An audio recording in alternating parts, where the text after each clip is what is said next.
क्या AIIMS server hacking में विदेशी हाथ हैं? आखिर क्यों एनआईए और रॉ को सर्वर हैकिंग की जांच के लिए बुलाना पड़ा? और क्या एम्स में इलाज के लिए जाने वाले राष्ट्रपति, प्रधानमंत्री और वीवीआईपी का हेल्थ डेटा सुरक्षित है? और अगर 3 दिन यानी 72 घंटे में एम्स प्रशासन, दिल्ली पुलिस, गृह मंत्रालय के एक्सपर्ट्स इसका जवाब नहीं खोज पा रहे हैं तो कई गंभीर सवाल उठ रहे हैं। हमारी संवाददाता पल्लवी झा की ये एक्सक्लूसिव रिपोर्ट देखिए।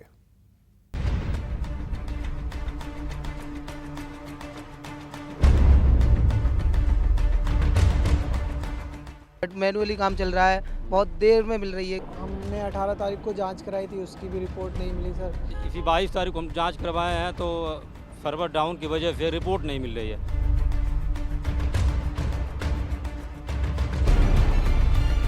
देश के सबसे बड़े अस्पताल में सबसे बड़ा साइबर अटैक। 3 दिन 72 घंटे सरकारी एजेंसियां हलकान हैं, मरीज परेशान हैं। तो प्रॉब्लम्स ये है कि बस खाली रिपोर्ट लेने में प्रॉब्लम आ रही है। मैंने कल रिपोर्ट कराई थी एलएफटी की एफटी, वो मुझे नहीं मिली है, बस सीबीसी मिल गई है। बट मैनुअली काम चल रहा है, बहुत देर में मिल रही है क्योंकि इतना लोड है इन पे भी। जी हां, दिल्ली का एम्स अस्पताल में 3 दिनों से सर्वर ठप है। मरीजों को ऑनलाइन डेट नहीं मिल पा रही है। क्या दिक्कत है? बच्चे को लिम्फ नोड है। अच्छा, हाँ ये छोटे बच्चे को? जी जी। अच्छा अच्छा अच्छा। तो हमने 18 तारीख को जांच कराई थी, उसकी भी रिपोर्ट नहीं मिली सर। और 25 को भी कराई थी, उसकी भी रिपोर्ट नहीं मिली सर। आज बड़ी परेशानी हुई है, सर्वर डाउन के कारण बहुत ज़्यादा दिक्कत हुई है। हमें दिक्कत हो रही है जी। हॉस्पिटल में स्मार्ट लैब, बिलिंग, जांच रिपोर्ट कॉपी और पेन से लिखकर दी जा रही हैं। इन सब परेशानी की वजह सिर्फ एक है, पूरे एम्स के सर्वर का हैक होना। बाहर देख रहे होंगे एम्स के बाहर जो पेशेंट बैठे हैं, क्या नाम है आपका? संगम सोनकर। संगम जी सर। कहाँ से आए हुए हैं? यूपी आजमगढ़। आजमगढ़ से। तो क्या दिक्कत आ रही है आप संगम आपको? सर दिक्कत ये आ रही है कि हम जो है कि माता जी का कैंसर हुआ है और वो हम लोग जांच करवाए हैं। तो सर इसी 22 तारीख को हम जांच करवाए हैं तो सर्वर डाउन की वजह से रिपोर्ट नहीं मिल रही है। और डॉक्टर साहब कह रहे हैं कि जब तक रिपोर्ट नहीं आएगी हम रेडिएशन की डेट नहीं देंगे। तो इसी तरह रोज़ सर हम लोग आते हैं, देखते हैं तो पता चल रहा है सर्वर नहीं डाउन चल रहा है। इस वजह हम लोग को रिपोर्ट नहीं मिल रही थी। कितने दिन से हो रहा है? 22 तारीख से? 22 तारीख से। 3 दिन हो गए और देश के आईटी एक्सपर्ट हैकिंग की समस्या का समाधान नहीं खोज पाए और अब साइबर टेररिज्म की आशंका जताई जा रही है। देश के सबसे बड़े अस्पताल का सर्वर पिछले 3 दिनों से ठप पड़ा हुआ है और ऐसे में हैकिंग की खबर अगर सच निकली तो यहाँ इलाज करा रहे वीवीआईपी लोगों का हेल्थ डेटा अपराधियों के हाथ लग सकता है, जो कि खतरे की तरफ इशारा करता है।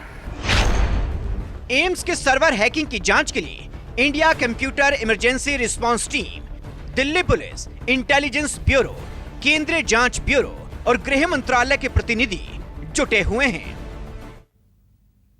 चलिए इस खबर पे और ज्यादा जानकारी के लिए सीधा रुक करते हैं मेरे सहयोगी पल्लवी का। पल्लवी, क्योंकि ये कोई छोटी मोटी हैकिंग नहीं है, चिढ़ाने के लिए कई बार हैकर्स करते हैं। ये देश के सबसे बड़े अस्पताल की हैकिंग है, जहां पर प्रधानमंत्री इलाज कराते हैं, राष्ट्रपति इलाज कराते हैं। उन सबका वीवीआईपी डेटा इस अस्पताल के अंदर मौजूद है। अभी तक जांच में क्या कुछ पता चल पाया है?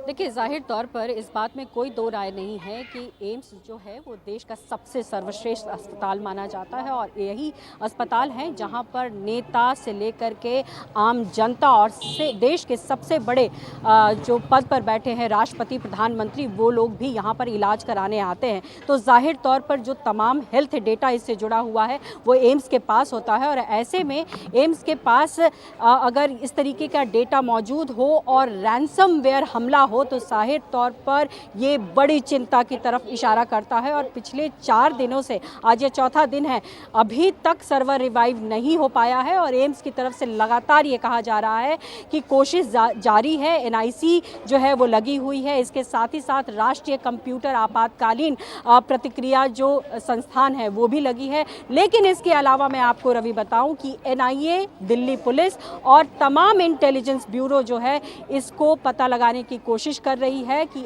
आखिर कौन इसके पीछे है। कोई बड़ी साजिश तो नहीं है क्या, इंटरनेशनल हाथ तो नहीं है इसके पीछे, क्योंकि जाहिर तौर पर एम्स में से अगर सर्वर हैक हो गया तो डिटेल हाथ में आना बहुत आसान हो जाएगा। और इसीलिए इस वक्त सबके सामने एक बड़ी चुनौती बनी हुई है कि न सिर्फ सर्वर को रिवाइव करना है, क्योंकि आम लोग इससे काफ़ी ज़्यादा प्रभावित हो रहे हैं। तकरीबन हज़ारों लोगों का फुटफॉल होता है और लाखों लोग इससे जुड़े होते हैं। और ऐसे में अगर उनकी इलाज में दिक्कतें आ रही हैं, उनको समय से अगर उनका डॉक्यूमेंट्स नहीं मिल पा रहा है, जन्म प्रमाण पत्र हो या डेथ सर्टिफिकेट हो, ये नहीं मिल पा रहा है, तो ये एक तो बड़ी समस्या है ही है।